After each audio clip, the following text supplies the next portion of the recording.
જય જિનેન્દ્ર. અષાઢી સુદ ચૌદસ એટલે કે ચોમાસી ચૌદસ તારીખ 28 જુલાઈ 2026ના રોજ પવિત્ર ચાતુર્માસ પર્વની શરૂઆત થશે.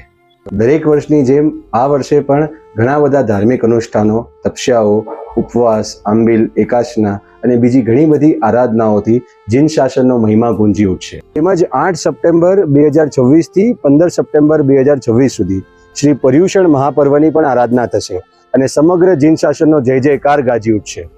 આ પર્વોને ધ્યાનમાં રાખીને તમામ દેરાસરોને, સંઘોને અને સંઘના માનનીય શ્રી ટ્રસ્ટીઓને અમારી એક જ વિનંતી છે કે રસોડામાં થનારા ઘીના ઉપયોગ માટે શત્રુંજય ઘીનો એકવાર જરૂરથી ટ્રાય કરશો. બધા જ ધાર્મિક અનુષ્ઠાનો માટે, પર્યુષણ મહાપર્વ, આંબિલ શાળા, ભોજનશાળા અથવા કોઈ પણ અન્ય પ્રસંગ માટે શત્રુંજય ઘી અમે હોલસેલ ભાવે ડોર સ્ટેપ ડિલિવરી કરીએ છીએ. શુદ્ધતા અને સમયસર ડિલિવરી એ જ શત્રુંજય ઘી.